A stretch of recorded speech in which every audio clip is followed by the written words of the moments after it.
స్తుతులు, స్తోత్రాలు. మమ్మల్ని సజీవులుగా ఉంచి, ఈ దినమును చూచుటకు అవకాశమునిచ్చారు. దాన్ని బట్టి వందనాలు.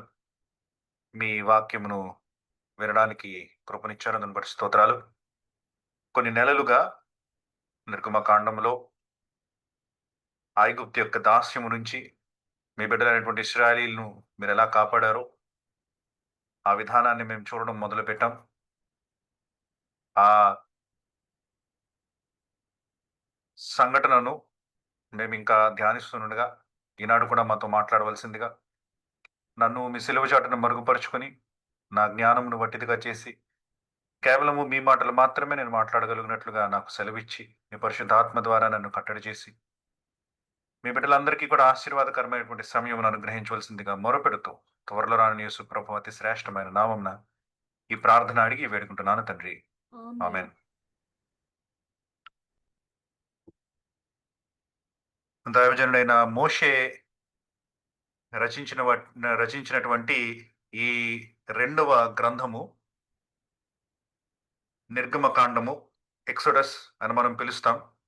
ఇశ్రాయేలీలు దాసులుగా ఉన్నటువంటి ఐగుప్తు నుంచి ఎలాగా బయటికి వచ్చారో ఆ సంఘటనలను మనకి వివరిస్తా ఉంది. ఎలాంటి తీవ్రమైనటువంటి బానిసత్వానికి, దాస్యత్వానికి వారు గురయ్యారో, ఏ కారణాల వల్ల వారు అలా దాసులుగా అవ్వాల్సొచ్చిందో, మోషే వాళ్ళని విమోచించేటువంటి ఆ మోషే ఎవరో, అతని యొక్క ప్రారంభం ఏంటో, అతడు ముందుగా తలపెట్టినటువంటి పనులేంటో, ఆ తర్వాత చేసినటువంటి పనులేంటో, ఈ విషయాలన్నిటిని కూడా మనకి సందర్భం అంతటిని కూడా ఇచ్చిన తర్వాత, కాంటెక్స్ట్ అంతటిని ఇచ్చిన తర్వాత, మోషే, అహరోనులు ఐగుప్తులోనికి రావడం, వారు ఎంతో ఉత్సాహముతో ఫరో దగ్గరికి వెళ్లి, దేవుడే మనల్ని పంపించాడు కదా! కాబట్టి దేవుడు మనకి తోడై ఉన్నప్పుడు మనకేంటి అడ్డు? ఫరోతో మాట్లాడిన వెంటనే ఫరో మనల్ని వెళ్ళిపోమనంటాడు అన్న ఆశతో బహుశా వాళ్ళు ఫరో దగ్గరికి వచ్చారేమో. కానీ 5వ అధ్యాయాన్ని మనం జ్ఞాపకం చేసుకుంటే, ఫరో వారిని వెళ్ళమననడం సరికాదు. వారికి కఠినమైనటువంటి దాస్యత్వాన్ని ఇంకా ఇచ్చినట్లు మనం చూస్తున్నాం. ఈసారి ఇటుకలు చేయడానికి నేను ఏ సామాగ్రిని కూడా మీకివ్వను.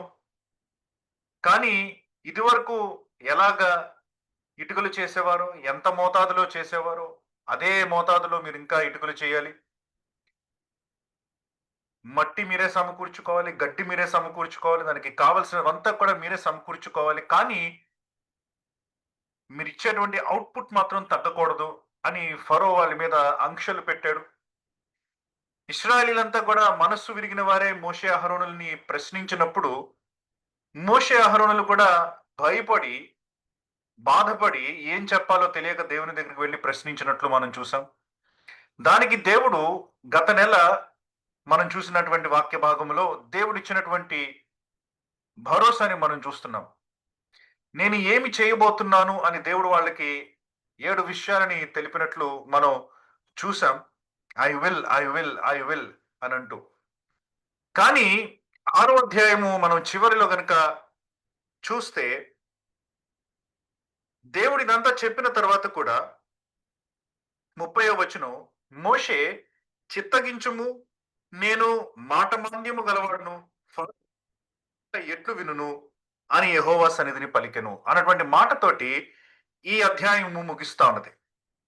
దేవుడు నేనిది చేస్తాను, నేను ఈ కార్యము చేస్తాను, ఆ కార్యము చేస్తాను అని దేవుడు చెప్తా ఉంటే, నేను అబ్రహాము దేవుడును, నేను ఇస్సాకు దేవుడును, నేను యాకోబు దేవుడును, నేను ఇలా చేశాను, నేను అలా చేశాను, ఇలా చేస్తానని దేవుడు వాగ్దానాలు ఇస్తా ఉంటే, మోషేకి చివరిలో గుర్తున్నటువంటి విషయం ఏంటంటే, నాకు నోటి మాంద్యం ఉన్నది. ఫరో దగ్గర నేను నిలవబడి నేనేం మాట్లాడతాను? నేను నోటి మాంద్యం కలిగిన వాడిని, ఆ నోటి మాంద్యంతో మాట్లాడుతా ఉంటే, నా మాటని ఫరో ఎందుకు వింటాడు? నన్ను ఒక చులకన చేసేటువంటి వ్యక్తిగా, చులకనైనటువంటి వ్యక్తిగా, పనికిరాని వాడిలాగా నన్ను చూస్తాడేమో అని మోషే తన గురించి తానే చూసుకుంటూ ఆయన బాధపడుతున్నట్లు మనం అర్థం చేసుకోగలుగుతున్నాం. చాలా సార్లు దేవుడు మనకి ఒక పనిని అప్పగించినప్పుడు, దేవుడు మన చేతులు బలపరుస్తాను అని వాగ్దానం చేసినప్పుడు, దేవుడు మనల్ని పలాని చోటికి వెళ్ళు అని మనకి ఆజ్ఞ ఇచ్చినప్పుడు, లేక మాట్లాడినప్పుడు, దేవుడు మనల్ని ప్రోత్సహిస్తున్నప్పుడు, చాలా సార్లు దేవుని మాట మీద భరోసా ఉంచడం పక్కన పెట్టి, మనము మన స్వంత లెక్కలు వేసుకుంటాం అన్నమాట. ఈ పని చేయడానికి నాకు సామర్థ్యం ఉందా అని మనం ఆలోచిస్తాం. దేవుడు బహుశా సంఘంలో నిలవబడి వాక్యం బోధించమంటున్నాడేమో. దేవుడు బహుశా పలాని వ్యక్తి దగ్గరికి వెళ్లి స్వార్థ ప్రకటించమంటున్నాడేమో. దేవుడు బహుశా ఈ ఊరు వదిలిపెట్టి వేరే ఊరు వెళ్ళమంటున్నాడేమో. దేవుడు ఈ ఉద్యోగం వదిలిపెట్టి వేరే ఉద్యోగంలో చేరమంటున్నాడేమో. మీకు ప్రోత్సాహం ఉందేమో. దేవుడు మీతో మాట్లాడుతా ఉన్నాడేమో. మీ ప్రార్థనలు చేస్తా ఉన్నప్పుడు మీకు మనసులో ఆ స్వరం వినిపిస్తా ఉన్నదేమో. పెద్దవాళ్ళు మీతో ఆ మాటలు మాట్లాడుతున్నారేమో. దేవుడు ఆ దిశగా వెళ్ళమని మిమ్మల్ని ప్రోత్సహిస్తున్నాడేమో. అయితే చాలా సార్లు మనం ఏం చేస్తామంటే దేవుని సన్నిధిలో మొరపెట్టడం మానేసి మన స్వంత అంచనాలు వేయడం మొదలు పెడతాం. మన స్వంత లెక్కలు వేసుకోవడం మొదలు పెడతాం అన్నమాట. ఈ షిఫ్ట్ ఇప్పుడు నేను చేయగలనా? నేనున్నటువంటి ఈ జీవితంలో నుంచి ఆ జీవితంలోనికి నేను చేరగలనా? నేను వెళ్ళగలనా? దేవుడిచ్చినటువంటి ఆజ్ఞ మర్చిపోతాం. దేవుడు ఇస్తున్నటువంటి ప్రోత్సాహాన్ని మరిచిపోతాం. దేవుడిచ్చినటువంటి భరోసాని మరిచిపోతాం. మన స్వంత లెక్కలలో మనం పడి కొన్ని సార్లు దేవుని యొక్క ఆలోచనని నెరవేర్చనటువంటి వ్యక్తులుగా మనం మిగిలిపోతాం. మోషే ఇక్కడ అలాగే చేస్తున్నాడు. దేవుడిచ్చినటువంటి ప్రతి భరోసాని కూడా మరిచిపోయాడు. దేవుడిచ్చినటువంటి అధికారాన్ని, ఆధిపత్యాన్ని, దేవుడిచ్చినటువంటి స్థితిని, స్థాయిని మరిచిపోయాడు. దేవుడిచ్చినటువంటి వాగ్దానాలని మరిచిపోయాడు. అందుకనే భయపడుతూ అంటున్నాడు, ఫరోతో పోల్చుకుంటే నేను ఎంతటి వాడిని, నా మాటని వినడానికి ఫరో నన్ను లెక్క చేయడానికి నేను ఎంతటి వాడిని. ఈ నోటి మాంద్యంతో వెళ్ళి నేను నత్తి మాటలు మాట్లాడుతా ఉంటే ఫరోకి నా మాటలు వినాలని ఎందుకు అనిపిస్తది అని తను తాను తగ్గించుకొని చూస్తున్నట్లు మనము ఇక్కడ గ్రహించగలుగుతున్నాం. ప్రియులారా, when God calls, he does not call us basis our ability. మన దగ్గర ఉన్నటువంటి సామర్థ్యమును బట్టో, మన దగ్గర ఉన్నటువంటి జ్ఞానమును బట్టో, మన దగ్గర ఉన్నటువంటి ఏ విషయాన్ని బట్టి కూడా దేవుడు మనల్ని పిలవడు. ఎందుకంటే God is capable of making us able. మనల్ని సమర్థులుగా చేయడానికి ఆయన సమర్థుడు. చేతకాని మనకి సామర్థ్యం ఇవ్వడానికి ఆయన సామర్థ్యుడు. కాబట్టి ఆయన మనల్ని సమర్థతతో పిలిచినా, సమర్థత లేకుండా పిలిచినా సిద్ధపడి ఉండడం మన యొక్క రెస్పాన్సిబిలిటీ, మన యొక్క బాధ్యత అన్నమాట. కాబట్టి ఈ దుఃఖ సాగరంలో మునిగిపోయినటువంటి మోషేకి, తను తానే చూసుకుంటూ ఇన్ఫీరియర్ గా ఫీల్ అవుతున్నటువంటి మోషేకి, చాలా తక్కువగా అంచనా వేసుకుంటున్నటువంటి మోషేకి ఇప్పుడు దేవుడు ఒక మాట చెప్తున్నాడు అనమాట. 7వ అధ్యాయం 1వ వచనంలో చాలా మంది కంగు తినేటువంటి మాట. కానీ దేవుడు అంటున్న మాట ఏంటంటే కాగా యెహోవా మోషేతో ఇట్లనెను, ఇదిగో నిన్ను ఫరోకి దేవునిగా నియమించితిని అని అంటున్నాడు. నిన్ను ఫరోకి దేవునిగా నియమించితిని. I have appointed you a god to Pharaoh అని అంటున్నాడు. ఈ ప్రపంచాన్ని ఏలుతున్నటువంటి, లేకపోతే ఆ దినాలలో ప్రపంచంలో కల్లా అతి భారీ రాజ్యమైనటువంటి ఐగుప్తును, బలవంతమైనటువంటి రాజ్యమైనటువంటి, బలోపేతమైన రాజ్యమైనటువంటి ఐగుప్తును ఏలుతున్నటువంటి ఈ ఫరోకి దేవుడంట మోషే. చాలా మందికి ఇక్కడ ఒక ప్రశ్న వస్తది, రావడం సహజమే. దేవుడు మోషేని దేవుడిగా పెట్టడం ఏంటి? దేవుని స్థానంలోకి మోషేని పెట్టడం ఏంటి? పైగా ఇక్కడ హెబ్రీ భాషలో మాట్లాడినటువంటి పదము కూడా ఎలోహీం అన్నటువంటి పదం అన్నమాట. దేవునికి మాత్రమే వాడేటువంటి పదము సహజంగా. ఎలోహీం అన్నటువంటి ఈ పదాన్ని వాడాడనమాట దేవుడు. I will make you an Elohim to Pharaoh అని అంటాడనమాట. అంటే తనకి ఉన్నటువంటి బిరుదుని, తన బిరుదుని మోషేకి పెడుతున్నాడు అనమాట దేవుడు అక్కడ. ఏంటి అని కనుక మనం ఆలోచిస్తే, దేవుడు మోషేకి ఒక సింబల్ చూపిస్తున్నాడు అక్కడ. ఒక గుర్తు చూపిస్తున్నాడు అనమాట. ఒక ప్రోటోటైప్ అనుకోవచ్చు అనమాట. మనుషులతో తాను భవిష్యత్తులో ఎలాగ డీల్ చేయబోతున్నాడో మనకి ఇక్కడ చూపించబోతున్నాడు అనమాట. ఎందుకంటే మోషే వచ్చేంత వరకు there was no office of the prophet. మోషే మొట్టమొదటి అంటే మీరు ఆదాము మొదలుకొని హనోకు వరకు 7 తరాల వరకు గురించినటువంటి ప్రవచనలు ప్రవచించారని అనుకోవచ్చు కానీ, నోవహు కూడా ప్రవచించాడని మనం అనుకోవచ్చు కానీ, ప్రవక్త అన్నటువంటి ఈ ఆఫీస్ ఉంది చూసారా? ఈ ఉద్యోగం ఉంది చూసారా? ఈ పని ఉంది చూసారా? ఈ బాధ్యత ఉంది చూసారా? అది మోషేతోటే ప్రారంభమైంది. సౌలు కూడా ప్రవచించాడు అన్న సామెతున్న సౌలుని ఎవరు చూసి ప్రవక్త అని అనరు. ఎందుకు? ప్రవచించడం వేరే, ప్రవక్త కింద ఉండడం వేరే. ఉద్యోగం అన్నమాట. కాబట్టి మోషే మొట్టమొదటి ప్రవక్త ప్రపంచంలో. He was the very first prophet. కాబట్టి దేవుడు ఇక్కడ ఒక ప్రోటోటైప్ చూపిస్తున్నాడన్నమాట. ఏంటి ఈ ప్రాఫెట్ అంటే? మీరు అర్థం చేసుకోవాలి అనంటే మోషే ఫరోతో ఏం చేస్తున్నాడో చూడండి. మీకు అర్థమవుతది.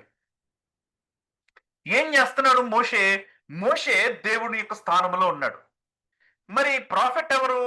అహరోన్ అన్నమాట. ఎందుకంటే మోషే డైరెక్ట్‌గా ఫరోకి చెప్పడానికి వీల్లేదు. దానికి 2 కారణాలు. దేవుడు ఇక్కడ ఇంకొకటి మోషేకి దేవుడు అధికారం ఇచ్చేసాడు.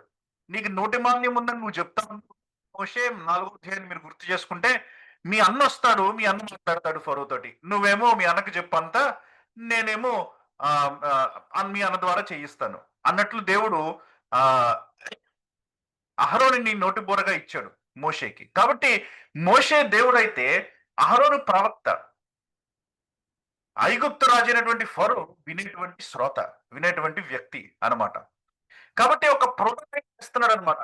ఒక ప్రవక్త యొక్క జీవితం ఎలా ఉంటదో, ఒక ప్రవక్త యొక్క పరిస్థితి ఎలా ఉంటదో, దేవుని యొక్క ఆలోచనలు ఎలా ఉంటాయో, దేవుని యొక్క మనస్సు ఎలా ఉంటదో వీటన్నిటిని కూడా చెప్తున్నాడన్నమాట. గమనించండి. ఒక ప్రవక్తకి అతి ముఖ్యమైనటువంటి విషయం ఏంటంటే దేవుని యొక్క మనస్సులోనికి తొంగి చూడడం. దేవుని యొక్క భారం ఏంటో అర్థం చేసుకోవడం. దేవుని యొక్క కష్టమేంటో, నొప్పేంటో తెలుసుకోవడం అన్నమాట. అందుకనే దేవుడు హోషేయని ఆ ఆమెని వివాహం ఆడమన్నాడు. ఆమె వ్యభిచారిణి అని తెలిసినా సరే. అందుకనే దేవుడు యెహెజ్కేలుకి ఆయా పనులు చేయమని చెప్పాడన్నమాట. యెషయాకి ఆయా పనులు చేయమని చెప్పాడన్నమాట. తనకున్నటువంటి దృక్పథం ఏమిటో, తన ఆలోచన ఏంటో అర్థం చేసుకోవాలని. ఎప్పుడైతే దేవుని యొక్క బాధను అర్థం చేసుకుంటారో, ఎప్పుడైతే దేవుని యొక్క మనస్సును వాళ్ళు గ్రహిస్తారో, వాళ్ళ యొక్క జీవిత పరిస్థితులలో నుంచి నోటిలో నుంచి వచ్చే మాట మారతదనమాట. నొప్పి పుట్టినవాడు గురించి వివరించడం వేరే. నొప్పి ఎప్పుడు పుట్టనటువంటి వాడు నొప్పి గురించి చెప్పడం వేరే. పురుటు నొప్పుల గురించి ఉదాహరణ తీసుకుంటే, గర్భం ధరించి పిల్లల్ని కన్నటువంటి తల్లి ఆమె యొక్క అనుభవాన్ని ఇంకొక తల్లికి చెప్తా ఉంటే, ఇంకా కనపడిన తల్లికి చెప్తా ఉంటే, ఆ తల్లికి ధైర్యం వస్తది. ఎప్పుడు కననటువంటి ఒక మగోడొచ్చి ధైర్యం చెప్తా ఉంటే ఆమెకి ధైర్యం రాదు. ఎందుకంటే అనుభవంలో ఉన్నటువంటి విశిష్టత అన్నమాట అది. తెలుసన్నమాట వాళ్ళకి ఏం జరుగుతుందో. వాళ్ళు ఎంపథైజ్ చేయగలరన్నమాట పరిస్థితులను. కాబట్టి ప్రవక్త యొక్క ముఖ్యమైనటువంటి మైండ్ సెట్ ఎలా ఉండాలి అంటే, ఇది ప్రవక్తకే కాదు, వాక్యం బోధించే మనకి కూడా ఎప్పుడు దేవుని యొక్క మనస్సులోనికి మనం తొంగి చూసి ఆయన యొక్క ఆలోచనలను మనం గ్రహిస్తామో, ఆయన యొక్క బాధని మనం అర్థం చేసుకుంటామో, ఆయన యొక్క ప్రేమ బుద్ధిగా అర్థం చేసుకోవడానికి ప్రయత్నం చేస్తామో, ఆయన కోపం గురించిన అంచనా మనకి వస్తాదో, ఆయన యొక్క ఆలోచనలు మనకు తెలుస్తాయో, ఎప్పుడైతే దేవుని యొక్క గుణగణాలు మనకి మనం తెలుసుకోవడం మొదలు మన బాధ మారుతదనమాట. ఇతరులతో ప్రవర్తించే ప్రవర్తన మారుతదనమాట. కాబట్టి మోషే ఇప్పుడు దేవుడుగా ఉన్నాడు కాబట్టి ఫరోకి, ఫరో యొక్క కఠినత్వాన్ని చూసి, ఫరో యొక్క మూఢత్వాన్ని చూసి, ఫరో యొక్క మొండితనాన్ని చూసి మోషే విసుక్కుంటూ ఉంటున్న సమయంలో మోషే తర్వాత ఏం గుర్తు చేసుకుంటాడంటే, ఇశ్రాయేలీయులు కూడా ఇలాగే నేను దేవుడి దగ్గరికి కంప్లెయింట్ చేయలేను. అర్థమవుతుందా అండి? ఇశ్రాయేలీయులు కూడా ఇలాగ ఫరో స్థితిలో హృదయాన్ని కదిలించుకున్న స్థితిలో స్థితిలో దేవుడిగా దేవుని యొక్క మనస్సు ఎలా ఉంటుందో మోషేకి తెలుసు ఇప్పుడు. ఫరో మూఢుడు కాబట్టి. కాబట్టి మోషే ఫరో లేక దేవుని యొక్క మనస్సును గ్రహించినటువంటి మోషే ఇప్పుడు మామూలు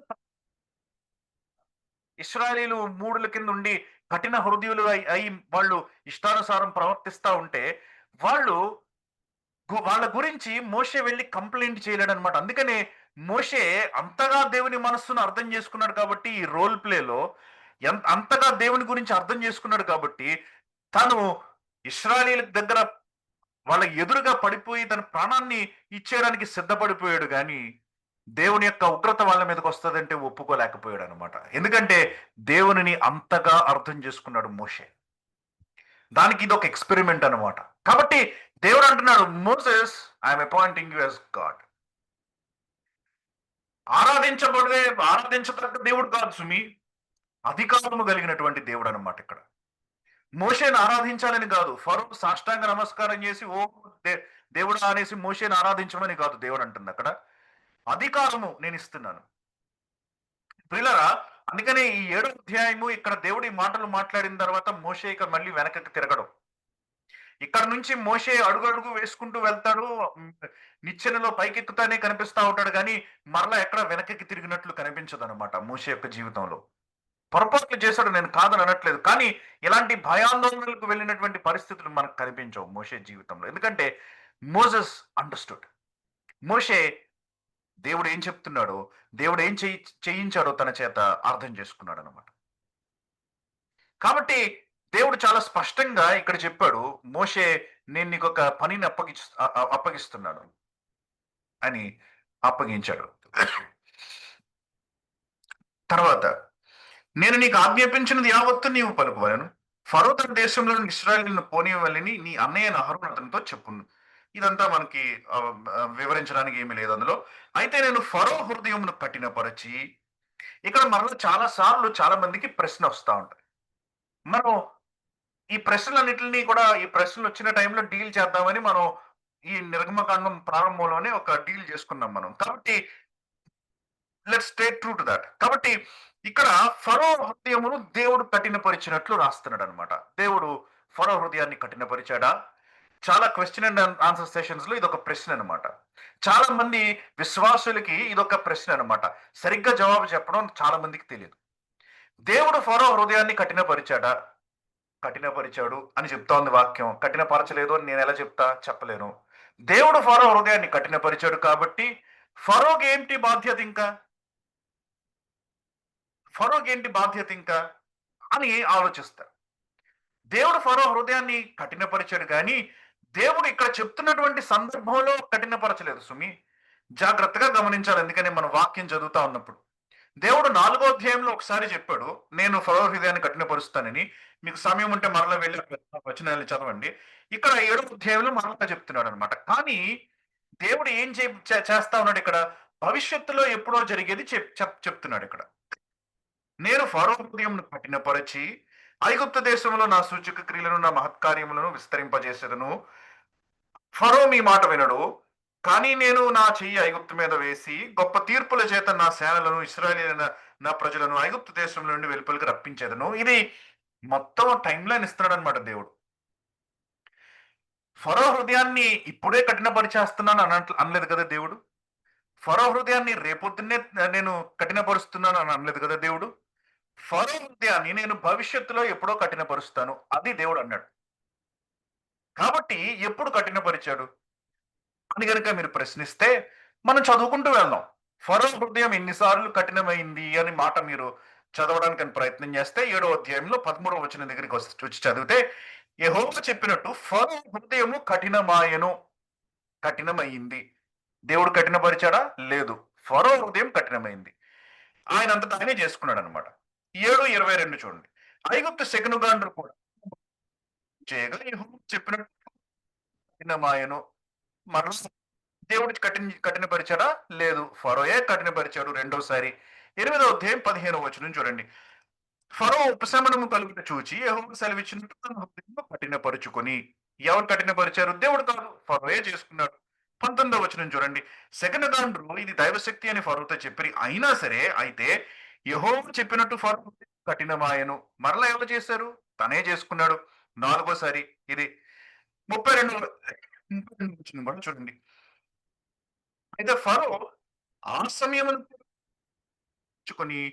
జనులను పోనీయుడాయను. 5వసారి మరలా కఠినపరుచుకున్నాడు. 9వ అధ్యాయంలోకి వెళ్దాం. 9వ అధ్యాయంలో చూసి 7వసారి 7వ వచనం 6వసారి ఇది. ఫరో సంగతి తెలుసుకుని పంపినప్పుడు ఇశ్రాయేలు పశువుల్లో ఒకటి చావలేదు. ఆయనను అప్పటికి ఫరో హృదయం అయినందున జనులను పంపకపోయిను. 6 సార్లు చదివాం ఈ కఠినం అన్నటువంటి మాట. హార్డెండ్ అన్నటువంటి మాట. 6 సార్లు చదివితే 6 సార్లలో ఒక్కసారి కూడా దేవుడు కఠినపరిచినట్లు లేదు కదా! ఫరో కఠినపరుచుకుంటూ వచ్చాడు. చివరికి ఏడో వచనం 12 వచనం చూడండి. 9 అధ్యాయం 12 వచనంలో. అయినను యెహోవా మోషేతో చెప్పినట్లు యెహోవా ఫరో హృదయమును కఠినపరచెను. 12 వచనంలో దేవుడు కఠినపరిచాడంట. అంటే ఏంటి? 6 సార్లు కఠినపరిచిన తరువాత 6 సార్లు ఫరో తన హృదయాన్ని తాను కఠినపరుచుకున్న తర్వాత, ఏడవసారి దేవుడు తన ఫరో హృదయాన్ని కఠినపరిచాడు. God did not intervene until the seventh time.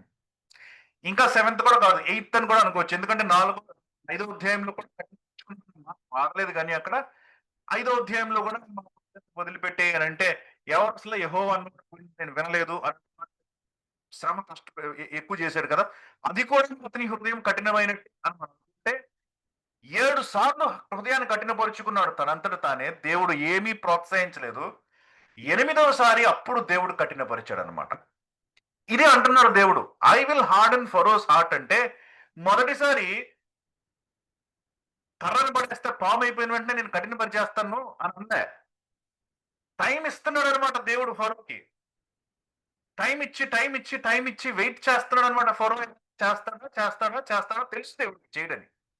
కానీ టు బి ఫెయిర్ ఛాన్స్ ఇస్తున్నాడు. నేర్చుకుంటాడేమో. వీడు నేర్చుకోకపోతే రేపొద్దున ఇంకొకటి నేర్చుకుంటాడేమో. వీడిని చూసినోడు. ఫరో హృదయాన్ని కఠినపరుచుకున్నాడురా అని చెప్పి మనం ఈ వాక్యాన్ని వింటున్నప్పుడు మన హృదయాన్ని కఠినపరుచుకోకుండా ఉంటామేమో. కాబట్టి ఆ డిస్‌ప్లే కోసమని, అలా చూపించడం కోసమని అతను అలా కఠినపరుచుకుంటా ఉంటే చూస్తా ఉన్నాడనమాట దేవుడు. చివరికి ఒకసారి ఇంక దేవుని యొక్క దీర్ఘశాంతము కదా! ఈ మాట నేను చాలా సార్లు అంటాను. అనంత శాంతుడు కాదు కదా దేవుడు. దీర్ఘశాంతుడు. అంటే దీర్ఘంగా శాంతిస్తాడు. చాలా వరకు శాంతిస్తాడు. కానీ ఒకసారి కోపమొస్తది. అనంత శాంతుడు కాదు. Not infinitely peaceful. కాబట్టి ఆ దీర్ఘశాంతము అయినప్పుడు, ఆ దీర్ఘం అయిపోయినప్పుడు అప్పుడు కోపమొస్తది ఒక క్షణం. అది చాలు. కాబట్టి ఇక్కడ మనం చూస్తా ఉన్నట్లు ఫరో తన హృదయాన్ని కఠినపరుచుకున్న తరువాత దేవుడు ఫరో హృదయాన్ని కఠినపరచడం మొదలుపెట్టాడు. 6 ఛాన్సెస్ అని లెక్కెట్టుకోండి. 7 ఛాన్సెస్ అనన్నా లెక్క పెట్టుకోండి. మీ ఇష్టం. ఎలా లెక్క పెట్టుకున్నా పర్వాలేదు. ఖచ్చితంగా హార్డెండ్ అన్న మాట, కఠినపరిచారు అన్న మాట అయితే 6 సార్లు వచ్చింది ముందు.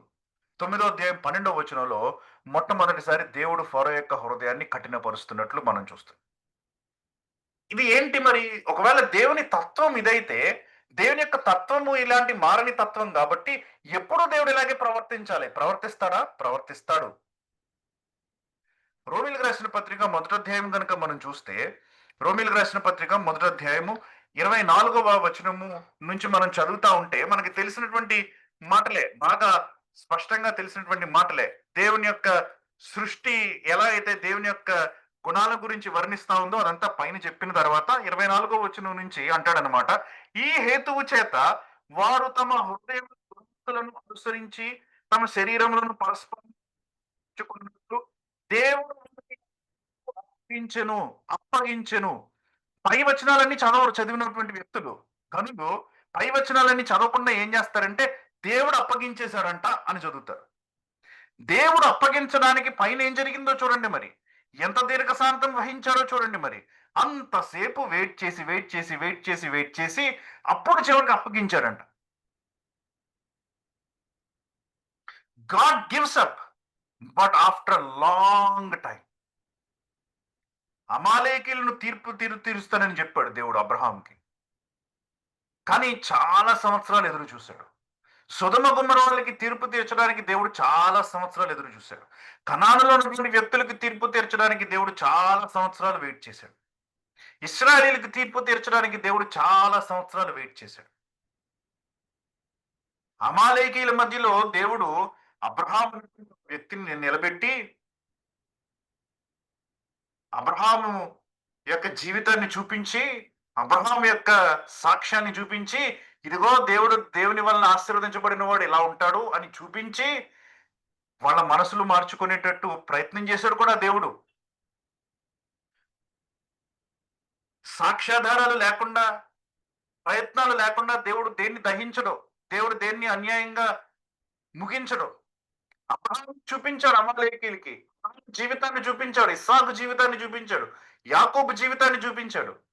వాళ్ళందరూ ఎలా ఎదిగారో చూశారు. చుట్టుపక్కల ఉన్నటువంటి వ్యక్తులు బుద్ధి తెచ్చుకోలేదు. లోతు అన్నటువంటి నీతిమంతుడిని పంపించారంట. హృదయాన్ని నొచ్చుకుంటా ఉన్నాడంట ఈయన. వాళ్ళ యొక్క పాపాన్ని చూసి. వాళ్ళు మారలే. ఈయన్ని చూసి. సొదొమ గుమ్మట్లకి పంపించాడు. నీతిమంతుడు అని వాక్యం సెలవిస్తా ఉంది. కాబట్టి నీతిమంతుడే. ఆయన గురించి మనం ఎంత చిన్నగా అనుకున్నా సరే, when the Bible declares someone is righteous, he is righteous. కాబట్టి నీతిమంతుడైనటువంటి లోతు సొదొమ గుమ్మరాలో ఒక సాక్షిగా నిలబెట్టాడు దేవుడు. మారలే మనుషులు. సరిపోలేదు. లోతు యొక్క అభివృద్ధి సరిపోలేదు. లోతు యొక్క సాక్ష్యం సరిపోలేదు. లోతు యొక్క జీవితం సరిపోలేదు. వాళ్ళు లోతుని పట్టించుకోలేదు. నశించిపోయారు. కనానీయులకి కూడా ఇశ్రాయేలు యొక్క సక్సెస్ ని చూపించాడు. ఎందుకంటే రాహాబు వాళ్ళకి వర్తమానం పంపించింది. వాళ్ళకి చెప్పింది అనమాట. ఏంటి?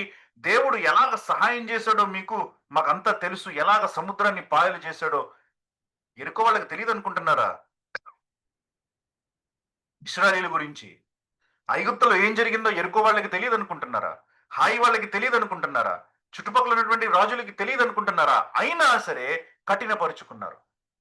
ఒక సాక్ష్యాన్ని నిలబెట్టాడు. ఇశ్రాయేలు అన్నటువంటి ఒక సాక్ష్యాన్ని నిలబెట్టాడు. వినలేదు ఆ సాక్షి యొక్క మాటలు. ప్రవక్తల్ని పంపించాడు ఇశ్రాయేలీల దగ్గరికి. తన సొంత బిడ్డలు పాడైపోతా ఉంటే ఇశ్రాయేల్ దగ్గరికి ప్రవక్తలని పంపించాడు. సాక్ష్యాన్ని నిలబెట్టాడు. వినలేదు. దాస్యత్వానికి అప్పగించాడు. తన సొంత కుమారుణ్ణి పంపించాడు. వినలేదు. త్రోసిపుచ్చేశాడు ఇంకా వాళ్ళని. పిల్లరా, గాడ్ వెయిట్స్. దేవుడు వేచి ఉంటాడు. దేవుడు సాక్ష్యాలు ఇస్తాడు సుమి. దేవుడు టెస్టిఫై చేస్తాడు. మీకు మారండి అని అవకాశాలు ఇస్తాడు. నినెవే లాంటి ఒక పట్టణానికే దేవుడు అంటే తెలియని ఒక పట్టణానికే యోనా పంపించాడంటే మిగతా పట్టణాలకి దేవుడు పంపించకుండా ఉంటాడని అనుకుంటున్నారా? ఒక నాశనం అయిపోతున్న వ్యక్తికి దేవుని యొక్క వాక్యం తెలియకుండా నాశనం అయిపోతాడని అనుకుంటున్నారా? కాబట్టి దేవుడు సాక్ష్యం ఇస్తున్నాడు. ఇక్కడ ఫరోకి సాక్ష్యం ఇస్తున్నాడు అనమాట మోషే ద్వారా. కొన్ని ఘనకార్యాలు చూపించబోతున్నాడు అనమాట మోషే ద్వారా. ఎవరికి ఇవ్వలేనంత కృపను ఇస్తాడు దేవుడు యాక్చువల్లీ చెప్పాలంటే ఫరోకి. ఎందుకంటే అన్ని అవకాశాలు ఇచ్చాడు అనమాట. అంత భయంకరమైనటువంటి కార్యాలు తన ముందు కనుపరచబడినా సరే, తన హృదయాన్ని కఠినపరుచుకుంటున్నా సరే, దేవుడు వెయిట్ చేస్తూ చివరిలో ఎప్పుడో తన హృదయాన్ని కఠినపరిచాడు. మనం అర్థం చేసుకోం ఆ విషయాన్ని. దేవుడు నేను భవిష్యత్తులో హృదయాన్ని కఠినపరుస్తాను అన్నటువంటి విషయాన్ని అర్థం చేసుకోక ఫస్ట్ నుంచి దేవుడే హృదయాన్ని కఠినపరిచేస్తాడని మనం ఫిక్స్ అయిపోతాం. లేదు, ఫరో రిపీటెడ్ గా తన హృదయాన్ని కఠినపరుచుకున్నాడు కాబట్టి దేవుడు తను తాను మహిమపరుచుకోవాలంటే, నేను మీకు తర్వాత ఇంకా విషయాలు ఉన్నాయి ఆ విషయంలో చెప్పడానికి. దేవుడు తను తాను మహిమపరుచుకోవాలంటే, కొన్ని అచీవ్ చేయాలంటే ఆయన ఎండ్ గేమ్ వరకు తీసుకెళ్లాలన్నమాట. ఇంక చివరి వరకు తీసుకెళ్లాలన్నమాట ఈ స్టోరీని. కాబట్టి దేవుడు ఫరో హృదయాన్ని కఠినపరచడం మొదలు పెట్టాడు. దేవుడు కఠినపరచకపోతే ఫరో కూడా కఠినపరుచుకుని ఉండేవాడు ఖచ్చితంగా. కాబట్టి ప్రియరా, దేవుడు మనతో మాట్లాడుతూ ఉన్నప్పుడు, దేవుని యొక్క వాక్యం మనకి వినిపిస్తా ఉన్నప్పుడు, దేవుడు మనల్ని మారు మనసు పొందండి అని పిలుస్తా ఉన్నప్పుడు, దేవుని యొక్క కార్యాలు మన కళ్ళకి కట్టినట్లు కనిపిస్తా ఉన్నప్పుడు, మన పాపము వదులుకోమని మనకి హెచ్చరికలు ఇస్తా ఉన్నప్పుడు వదులుకోవడం మంచిది. It is good to repent. దేవుడికి దీర్ఘశాంతము అనంత శాంతము కాదు. కాబట్టి ఈ విషయాన్ని మనం జ్ఞాపకం చేసుకోవాలి. 4వ వచనంలో అంటున్నాడు దేవుడు ఒక చక్కటి మాట. ఫరో నీ మాట వినడు, గాని నేను నా చెయ్యి ఐగుప్తు మీద వేసి గొప్ప తీర్పుల చేత 12వ అధ్యాయం 12వ వచనంలో మీకు కనిపిస్తది. ఆ తీర్పులు ఐగుప్తు దేశానికి వ్యతిరేకంగా కాదు. ఐగుప్తు వ్యక్తులకు వ్యతిరేకంగా కాదు. Against the God's of Egypt అన్నమాట. నిర్గమాకాండం 12:12లో.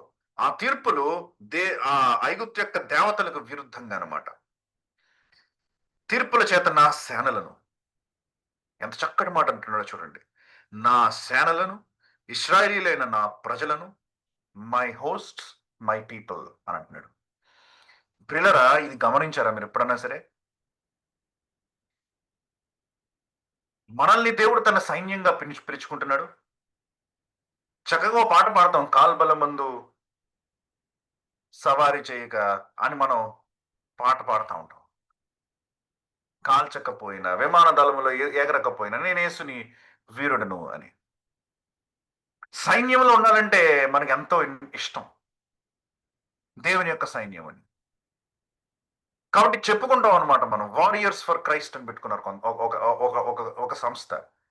డబ్ల్యూఎఫ్‌సి, warriors for Christ. The lord's army అని పిలుచుకున్నారు ఇంకొకళ్ళు. అలా రకరకాల పేర్లు పెట్టుకుంటారన్నమాట. మేము దేవునికి సైనికులం. సాల్వేషన్ ఆర్మీ అని ఒక డినామినేషనే ఉంది. ఆర్మీ, మేము సైనికులము అని పిలుచుకుంటాం. ఎందుకు ఇక్కడ పిలుస్తున్నాడు అనమాట దేవుడు ఇశ్రాయేలీయుల్ని. నా సేనలను, నా ప్రజలను అని పిలుస్తున్నాడు.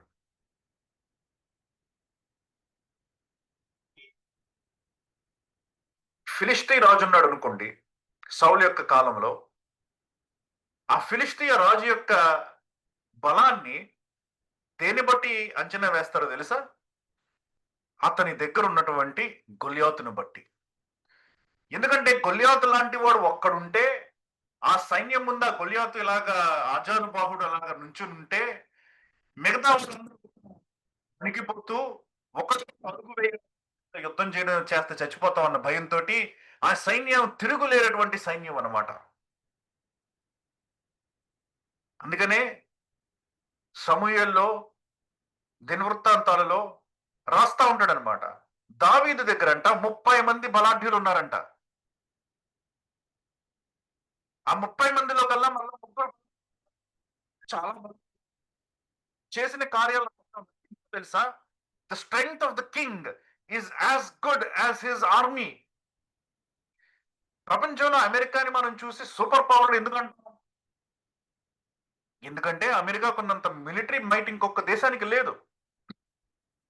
వాణిజ్యం ఒకటే కాదు, ఎకానమీ ఒకటే కాదు. చాలా సైన్యం ఉంది దానికి. చాలా టెక్నాలజీ ఉంది దానికి.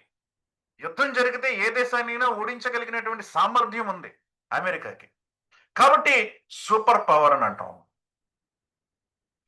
రష్యా ఎప్పుడైతే అది కోల్పోయిందో రష్యాని సూపర్ పవర్ అని అనడం మానేసాం. యుఎస్ఎస్ఆర్ గా ఉన్నప్పుడు సూపర్ పవర్. ఇప్పుడు విడిపోయింది దేశాల కింద ఉట్టి రష్యా అయిపోయింది. దాని యొక్క సైన్యం అంత బలం లేదు, అంత బలం లేదు దానికి. బలహీనమైంది. కాబట్టి రష్యా సూపర్ పవర్ కాదు. The strength of a country is based on the army. దానికి ఉన్నటువంటి సైన్యము, దానికి ఉన్నటువంటి దళం బట్టి ఉంటదన్నమాట. ఒక రాజుకి ఇంత ఆస్తి ఉంది అని చెప్పుకోవడం కంటే, ఆ ఆస్తిని కాపాడే సైన్యం ఉండాలి కదా! అప్పుడు ఆ సైన్యం యొక్క బలం అన్నమాట. మనం కూడా ఈ ఫలాని వ్యక్తులు 2,00,000 మంది సైన్యంతో వచ్చేసారు యెహోషాపాతు ఎదురికి, లేకపోతే 5,00,000 సైన్యంతో వచ్చారు, లేకపోతే 4,00,000 సైన్యం అని అంటా ఉంటే, మనం కూడా అమ్మో! అమ్మో! అమ్మో! అనుకుంటా ఉంటాం మనం. ఎందుకు? The strength is always in the army. మరి దేవుడు 6,00,000 కాల్బలం కాదని అనట్లే. యుద్ధం వచ్చినోళ్ళు ఎంతమంది? ఎవరు లేరు. ఏవో అక్కడ ఇక్కడ చిన్న చిన్న కర్ర సాము, కత్తి సాము ఇలాంటివి నేర్చుకున్న వాళ్ళు కొంతమంది ఏదో 10 మందో, 15 మందో ఎవరైనా ఉన్నారేమో మరి. కానీ ఈ దాసులని దేవుడు ఏమని పిలుస్తున్నాడంటే, మై హోస్ట్స్, నా సైన్యం అని పిలుస్తున్నాడు. నా సేనలను. ఒక సేన కాదు మరలా. నా సైన్యం, నా సేనలు అని అంటున్నాడు అనమాట. నా సేనలు. అంటే 12 గోత్రాలు, 12 సైన్యాలు అనమాట దేవుడికి అక్కడ.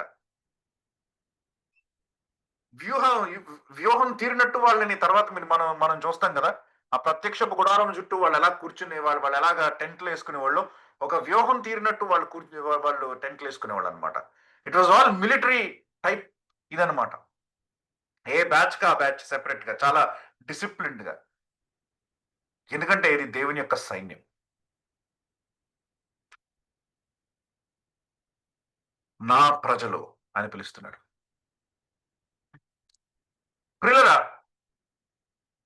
మనల్ని కూడా దేవుడు ఇదే పేరు పెట్టి పిలుస్తున్నాడండి. పరలోకపు సైన్య సమూహాలు వస్తాయంట. యేసు ప్రభువుతో పాటు. ప్రకటన గ్రంథం గనుక మీరు చదివారంటే 19వ అధ్యాయంలో ఉంటది. ఆకాశం తెరవబడింది. దేవుని వాక్యము అని అన్నటువంటి వాడు గుర్రం మీద వస్తా ఉన్నాడు. ఆయన వెనకాల పరలోకపు సైన్య సమూహం ఉంటదండి. అదంటే ఎవరో కాదు. దేవదూతలు కాదు. మనమే చనిపోయి ఎత్తబడిన వాళ్ళు.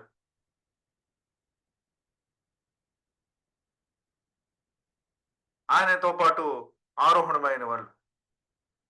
లేకపోతే రాప్చర్ అయిన వాళ్ళు. కాకపోతే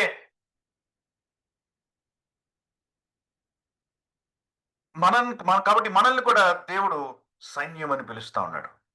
మనకేం యుద్ధం వచ్చు? కాబట్టి దేవుడు కొన్ని కొన్ని సార్లు చేతకాని వాళ్ళని పిలిచి గొప్ప గొప్ప బిరుదులు ఇస్తా ఉంటాడు. కాబట్టి గొప్ప గొప్ప బిరుదులు ఉన్నటువంటి మనము ఆ బిరుదుల్ని చూసి సంతోషపడకూడదు. ఆహా! సైన్యంలో నన్ను భాగంగా చేశాడు. నేను సైన్యం అంట, నేను సోల్జర్ అంట అనేసి మనం సోల్జర్ అన్నటువంటి ఈ డిగ్రీని పెట్టుకొని, ఆ డెసిగ్నేషన్‌ని పెట్టుకొని సంతోషించడం కాదక్కడ పరిస్థితి. సోల్జర్ ఏం పని చేస్తాడు? అది చెయ్యాలి కదా! అది చేయకుండా డెసిగ్నేషన్ పెట్టేసుకొని ఆ! సోల్జర్ అని పెట్టేసుకుంటే ఏంటి అర్థం? చాలా మంది డిగ్రీ చదువుతారు. 4 డిగ్రీలు చదువుతారు, 5 డిగ్రీలు చదువుతారు. MA, MPhil dash dash dash అనేసి 4 డిగ్రీలు పెట్టుకుంటారు. ఈట్లికి ఏట్లికి సంబంధం లేనటువంటి ఏదో పని చేసుకుంటా ఉంటారు. చాలా సమయం వేస్ట్ అయింది కదా! మరి తర్వాత ఏమన్నా పనికొస్తదేమో మనకు తెలీదు గానీ, అలాగా డిగ్రీ కోసం కాదు మనం చేస్తా ఉన్నది. నేను దేవుని సైన్యం అని చెప్పుకోవడానికి కాదు మనం చేస్తాం. సైన్యం అయితే మరి సైన్యం చేసే పని చేయాలి కదా!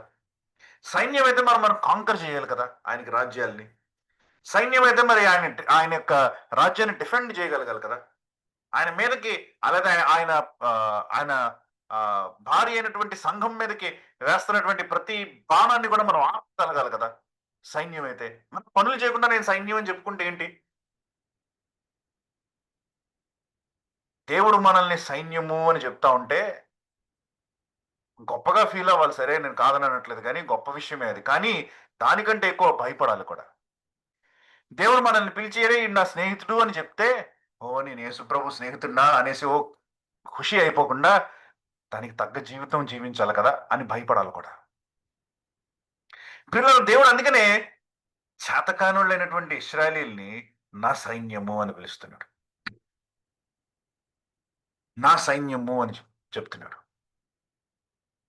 మోషేకి అనుమానం వచ్చుండొచ్చు అప్పుడు. సైన్యమా? ఇశ్రాయేలీయులా? ఏం తెలుసు ఈళ్ళకి?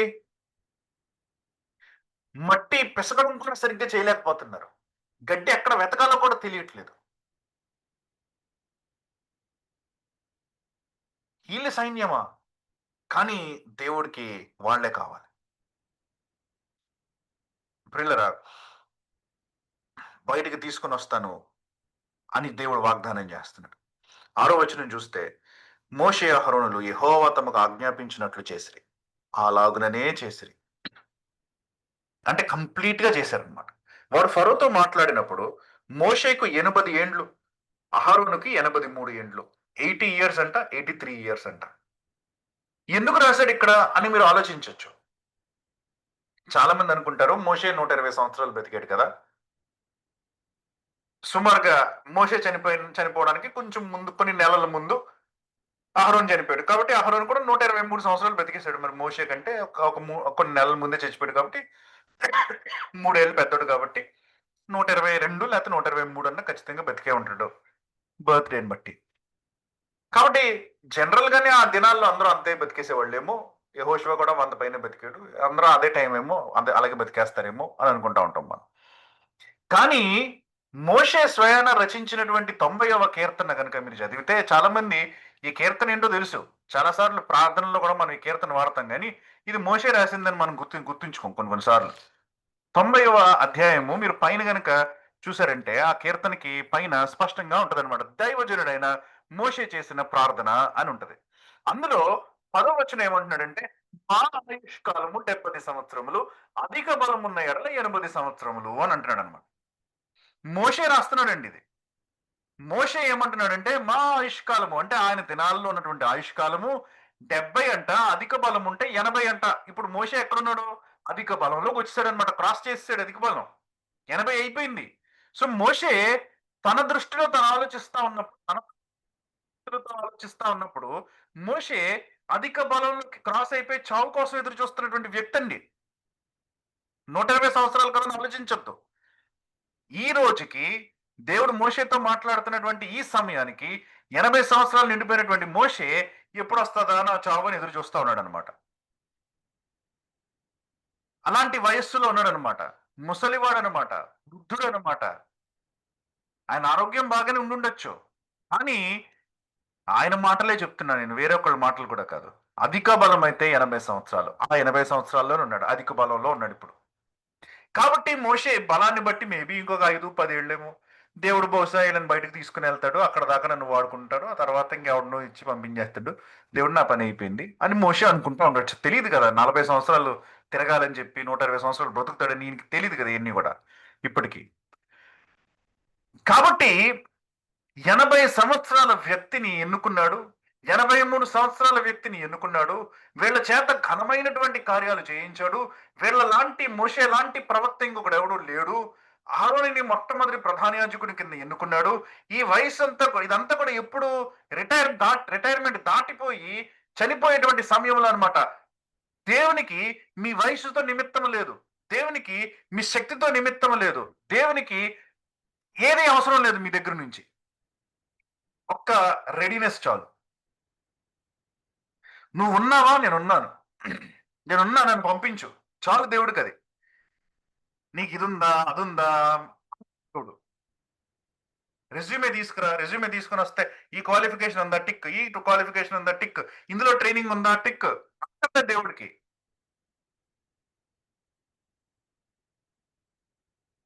వీళ్ళు కూడా చచ్చిపోతామన్నటువంటి ఆలోచనతో ఆలోచించకుండా ఇలాంటి పరిస్థితిలో కూడా దేవుడికి ఒబే అయిపోదాం అని ఆలోచిస్తున్నారు. ఒబీడియన్స్ డిస్పైట్ ఏజ్ అన్నమాట వీళ్ళు చూపిస్తా ఉన్నది.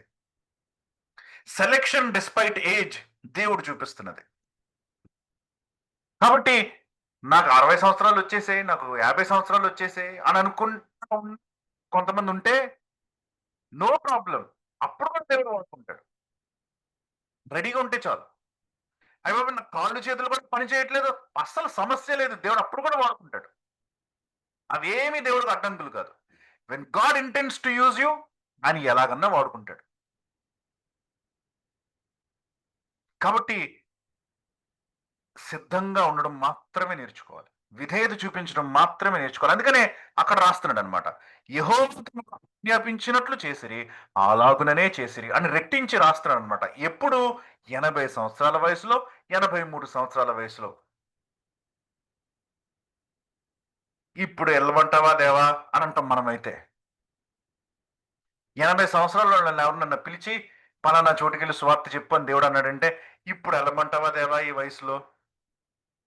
ఆరోగ్యం ఉన్నంత వరకు కదలడానికి అవకాశం ఇవ్వలేదు గానీ ఇప్పుడు ఎళ్ళమంటావా?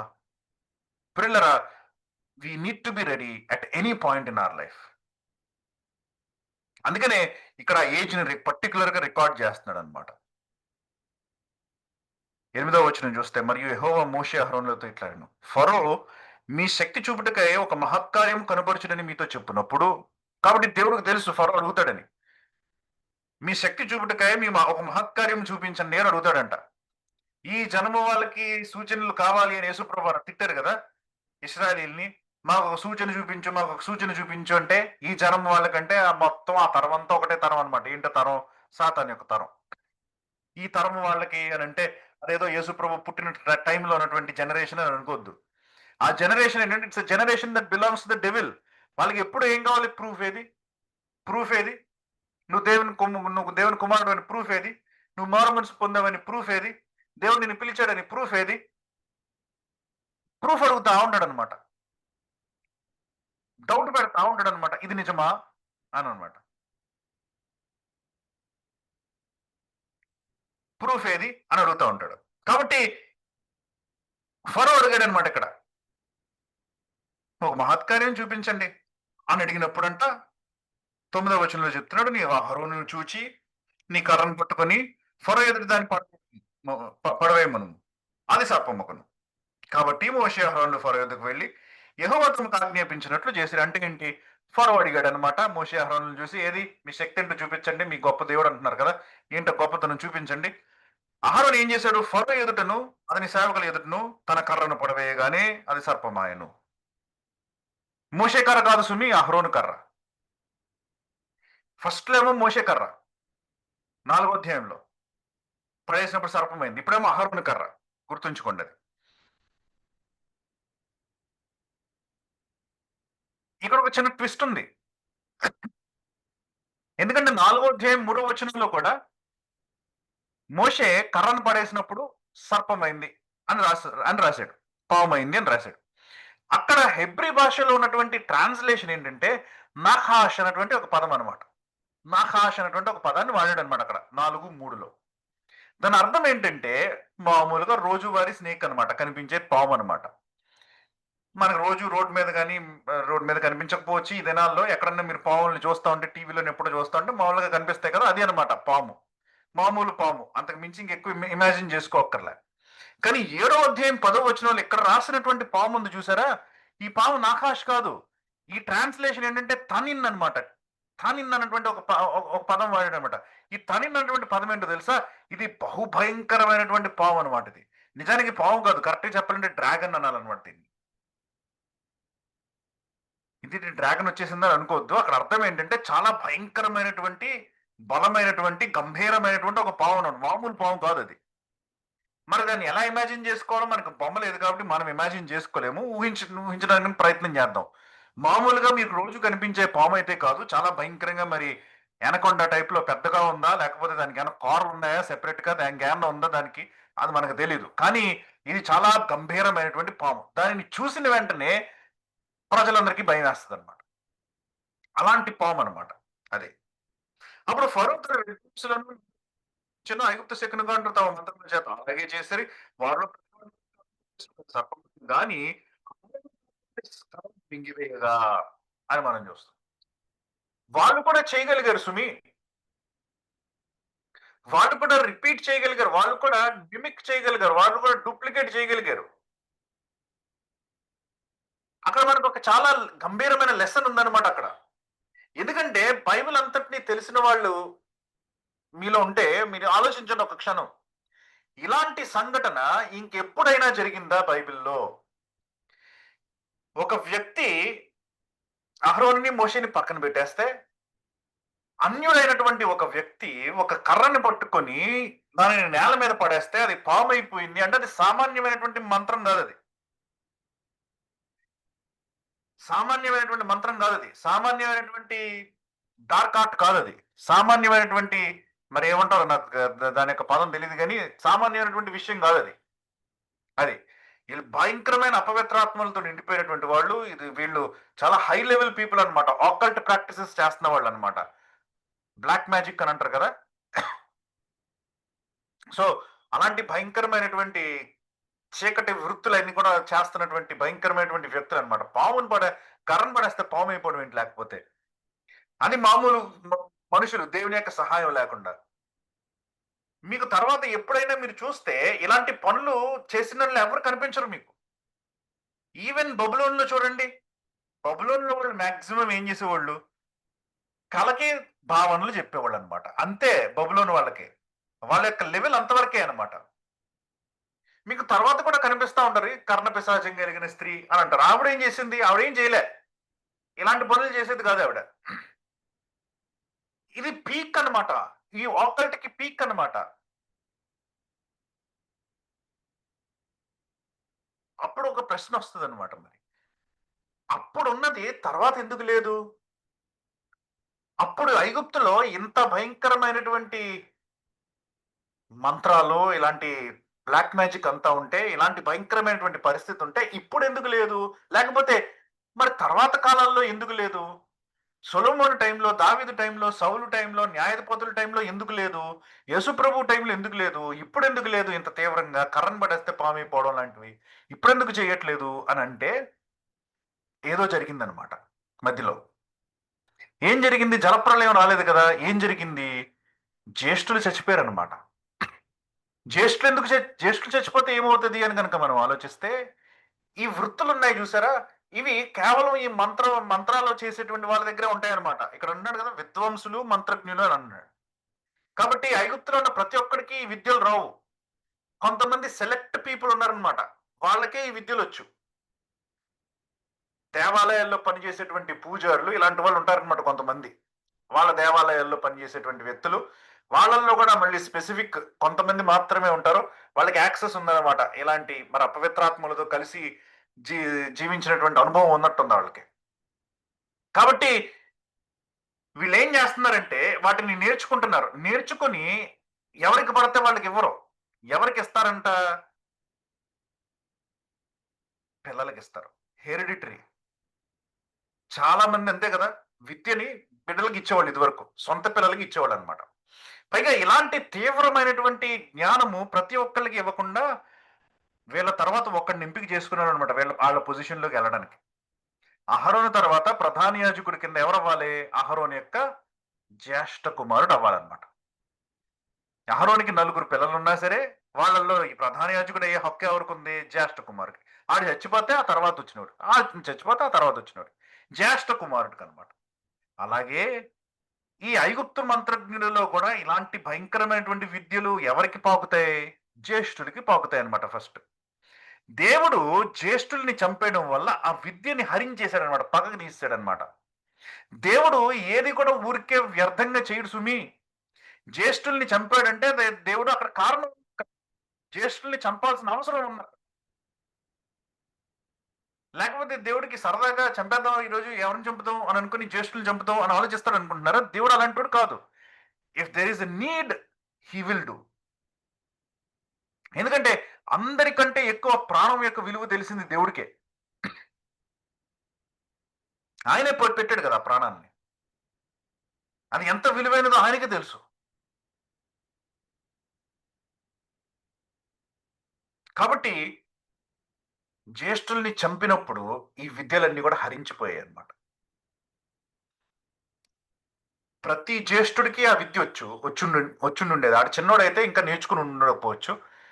టీనేజ్ లో ఉన్నవాళ్ళు నేర్చుకుంటూ ఉండొచ్చు. స్కూల్స్ లో నేర్చుకుంటూ ఉండొచ్చు ఇలాంటి విద్యలు. అలాంటి వాళ్ళందరూ చనిపోయారనమాట. అందుకనే మీకు తర్వాత ఐగుప్తుని కనుక మీరు చూసారంటే ఇలాంటి విద్యలు ఎక్కడ కనిపించవు. ఈవెన్ చరిత్రలో కూడా కనిపించవు. అంతకు ముందు దాకా ఐగుప్తు యొక్క మొత్తం పిక్చర్ అంతా వేరేగా ఉంటది. మీరు ఈ కాలానికి ముందు ఐగుప్తుని గనుక మీరు చూసారంటే భయంకరమైనటువంటి మాయలు, మంత్రాలు ఏంటేంటో ఉంటాయన్నమాట. దేవతలు రావడం, దేవతలు వెళ్ళిపోవడం, విచిత్రమైన సంఘటనలు, స్టోరీస్ అన్నీ ఉంటాయి ఐగుప్తు చరిత్ర చదువుతా ఉంటే.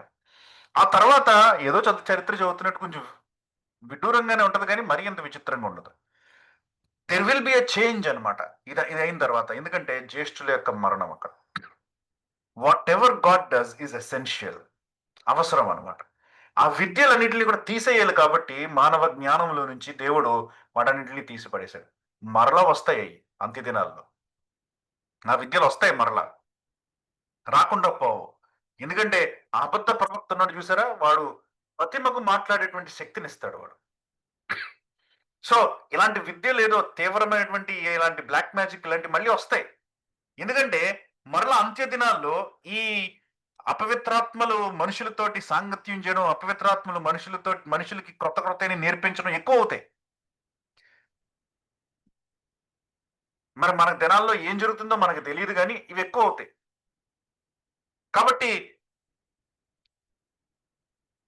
దేవుడు ఇక్కడ ఐగుప్తు యొక్క శకునగండ్ర యొక్క పిల్లలందరినీ కూడా హరించేసి జ్యేష్ఠులందరినీ కూడా చంపేయడం వలన ఈ విద్యలన్నీ కూడా ఆగిపోయాయన్నమాట.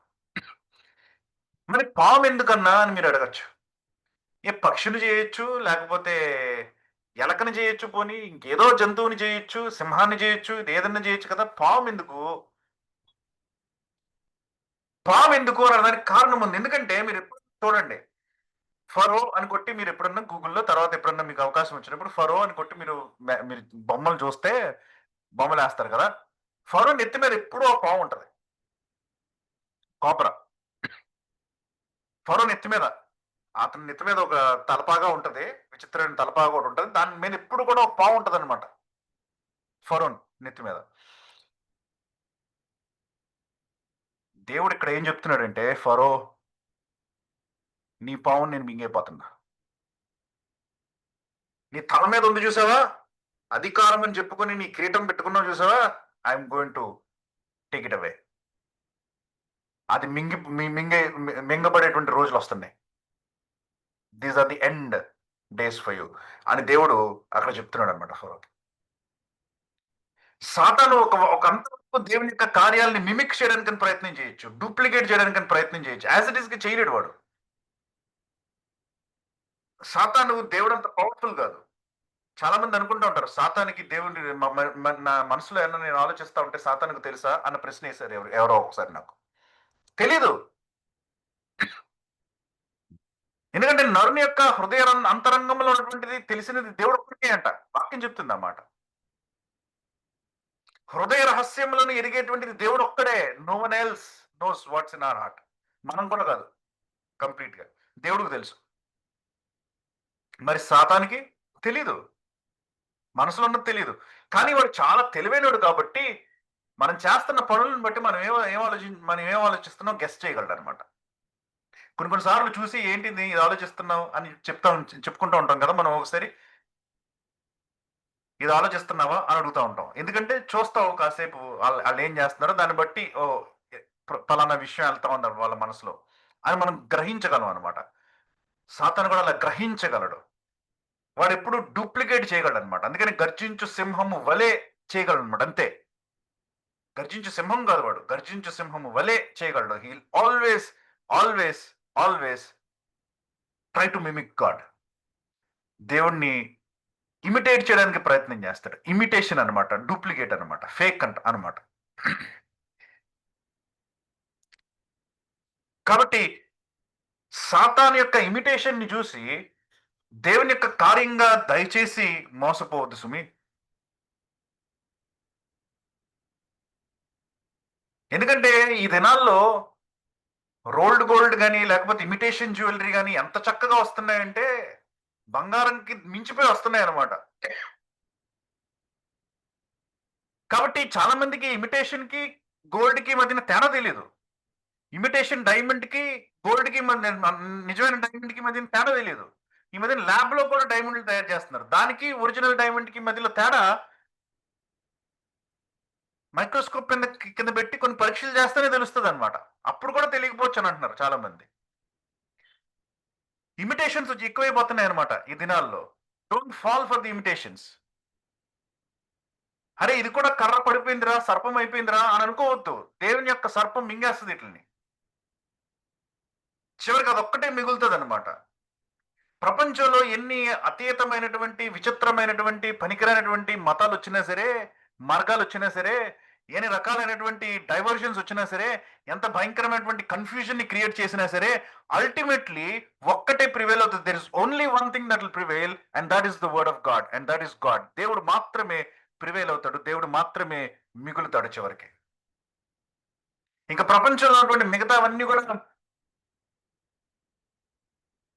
మూట కట్టేసి పక్కన పడేయడమే ప్రతిదాన్ని గూడా. Only one thing will remain. ఆకాశము గతిస్తది. భూమి కూడా గతిస్తది. దేవుని మాటలు నిలుస్తాయి. అంటే దేవుడు నిలుస్తాడు.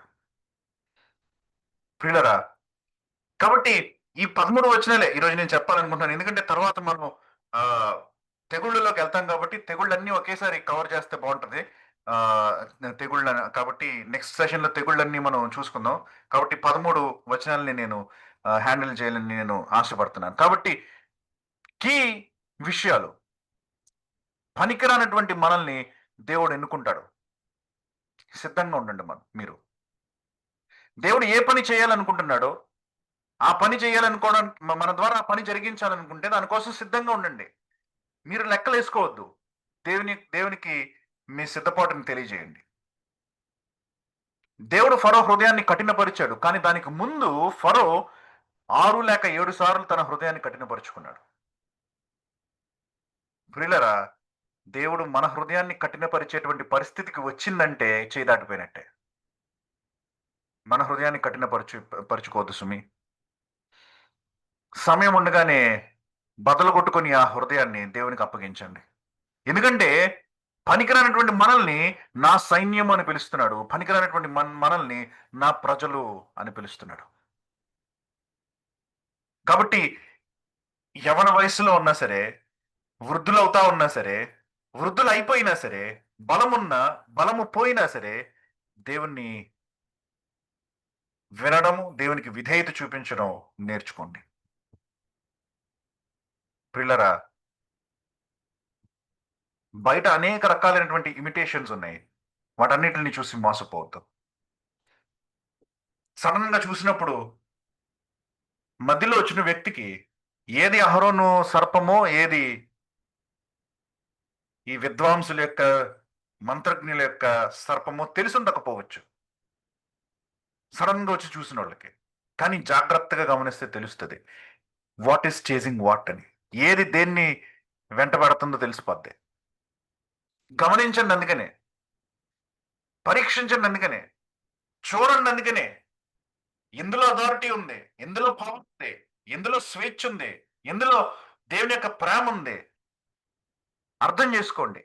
మోసపోవద్దు. ఎందుకంటే సాధ్యమైతే ఎంతమందినైనా మోసం చేయడానికి, ఎన్నిక అయిన వారిని కూడా మోసం చేయడానికి, to even cheat the elect, deceive the elect సాతాను పరిగెడుతున్నాడు. కాబట్టి నేను స్థిరంగా ఉన్నాను అని అనుకుంటున్నటువంటి వ్యక్తులు ఎవరైనా ఉంటే, మన స్థిరత్వం దేవుడి దగ్గర నుంచి వచ్చింది, మనలో ఉన్నటువంటిది కాదు అన్నటువంటి భయముతోటి ఆ స్థిరత్వాన్ని కాపాడుకోవడానికని చూద్దాం. దేవుని యొక్క మాటల్ని అంటుపట్టుకుని జీవించడానికని ప్రయత్నం చేద్దాం. దేవుడి మాటలను దీవించును గాక. కనులు మూసుకుంటే ప్రార్థన చేసుకుని ముగిద్దాం. పరిశుద్ధమైన మా దేవ, ఘనుడమైనటువంటి మా తండ్రి, మీ నామమునకు స్తోత్రాలు. ఎందుకు పనికిరానటువంటి మమ్మును మీ సైన్యముగా మారుస్తున్నారు. మా చేతులలో నైపుణ్యం లేదు, మా మెదడులో జ్ఞానము లేదు, మా కాళ్ళల్లో సిద్ధపాటు లేదు. కానీ ప్రభా, మీ పరిశుద్ధాత్మను మా హృదయంలోకి కుమ్మరింపజేసి ఆయన ద్వారా మాకు సమస్తము నేర్పిస్తున్నారు. గొప్ప దేవుడు ప్రభా. ఈ ప్రేమను మేము అర్థం చేసుకోలేక మా లెక్కలు మేము వేసుకుంటూ అనేక పర్యాయాలు ప్రభా, మా ఆలోచనలలో పడి మీ ఆలోచనలను విస్మరించాం. ఇప్పటికీ విస్మరిస్తూనే ఉన్నాం. భవిష్యత్తులో కూడా మా మూర్ఖత్వం వల్ల విస్మరిస్తాం కూడా. మన్నించండి. మా కళ్ళు తెరవజేయండి. మీ మాటలకు విధేయులే మేము జీవించగలిగినట్లు సహాయం ఇవ్వండి ప్రభా. అంతము వరకు, వృద్ధులం అయిపోయేంత వరకు కూడా, లేకపోతే మేము బ్రతికున్నంత వరకు, మీరు అక్కడ వచ్చేంత వరకు, ఏది ముందైతే ప్రభా అంతవరకు కూడా మీకు విధేయులమై ప్రభా నమ్మకంగా మేము జీవిస్తుండడానికి మీరు సహాయం ఇవ్వండి. మా రాజుగా, మా ప్రభువుగా మీరు మమ్మల్ని ఏలుతున్నారు కాబట్టి ఈ లోక సంబంధమైనటువంటి ఆకర్షణలకు మేము వెళ్ళిపోక, నకిలీ వైపు మేము పరిగెత్తక, తెలుసుకొని నీ వైపు, నిజమైన ద్రాక్షవల్లి వైపు, మీ వైపు మేము పరిగెత్తడానికి మాకు సహాయం చేయండి. మీలో స్థిరంగా ఉండడానికి సహాయం చేయండి. మీలో సంతోషం పొందడానికి సహాయం చేయండి. మీ బిడ్డలను జ్ఞాపకం చేసుకోండి. ఆసక్తితో వచ్చారు మీ వాక్యాన్ని వినడానికి, వారిని దీవించండి. మీ వాక్యాన్ని వాళ్ళకి నేర్పించండి. మీలో స్థిరపరచండి, మీలో బలపరచండి. నూతనమైనటువంటి అనుభవాలను అనుగ్రహించండి. విశ్వాసంలో ప్రభా వారు ఎదగడానికి కృపను అనుగ్రహించవలసిందిగా ప్రార్థిస్తున్నాను. వారి జీవితంలో పనిచేస్తున్నటువంటి ప్రతి అంధకార సంబంధమైనటువంటి దుష్టశక్తులను కూడా బంధించి వారికి విడుదలను అనుగ్రహించి మీ కుమారుని యొక్క రక్త ప్రోక్షణ క్రింద వారిని ఉంచి ప్రభా నాయన మీరు వారిని బలపరచండి. ఎవరైనా ఒకవేళ మారు మనస్సు లేక ప్రభా వారు ఇటు అటు ఇంకా జోగాడుతూ ఉంటే నాయన మరి వారిని జ్ఞాపకం చేసుకుని ఇక ఆలస్యం చేయక, హృదయాన్ని కఠినపరుచుకోక నాయన వారి హృదయాల్ని వారు విరుచుకొని ప్రభా నాయన మరి మారు మనసు పొందడానికి వారిని మీ వాక్యం ద్వారా తాకండి ప్రభా. మాలో శక్తి లేదు, మా మాటల్లో శక్తి లేదు, మీ వాక్యంలోనే శక్తి ఉంది. కాబట్టి వారితో మాట్లాడండి, సంధించండి. అనేక రకాలైనటువంటి భౌతిక అవసరతలు ఉన్న వారు ఉన్నారు. వారిని జ్ఞాపకం చేసుకోండి ప్రభా. ప్రతి ఒక్కరి అవసరత మాకు తెలియదు, కానీ మీకు తెలుసు. మీ పరలోకపు ప్రేమను బట్టి ప్రభా, మీ బిడ్డలు కాబట్టి, మీ సైన్యం కాబట్టి ప్రతి అవసరతను మీరే తీర్చవలసిందిగా, ఆదుకోవలసిందిగా, బలపరచవలసిందిగా మీ సన్నిధిలో మొరపెడుతూ ప్రార్థిస్తున్నాను. మాకు ఇచ్చిన ఈ అవకాశాన్ని బట్టి మీకు వందనాలు. రేపు మాకు మంచి దినాన్ని అనుగ్రహించండి. మీ సన్నిధిలో మేము ఉచితమైతే కలవడానికి మరలా అవకాశం ఇవ్వండి. మీకు లెక్కలేని వందనాలు, స్తుతులు, స్తోత్రాలు చెల్లిస్తూ మరుసటిసారి మేము ఈ రకంగా కలిసేంతవరకు కూడా మా ఆత్మ ప్రాణ శరీరాలని మీకే అప్పగిస్తూ త్వరలో రాని యేసుప్రభు అతి శ్రేష్టమైన నామమున ఈ ప్రార్థన అడిగి వేడుకుంటున్నాను తండ్రి. ఆమేన్. ఆమేన్. ఆమేన్. మన తండ్రి అయిన దేవుని ప్రేమ, కుమారుడైన యేసుక్రీస్తు యొక్క కృప, పరిశుద్ధాత్మ యొక్క అన్యోన్య సహవాసం ఇప్పుడు ఎల్లప్పుడు మనందరికీ తోడయండి. ఆయన రాజ్యము వచ్చే వరకు మనల్ని కాపాడి భద్రపరిచి నడిపించును గాక. ఆమేన్. ఆమేన్. ఆమేన్. సరే.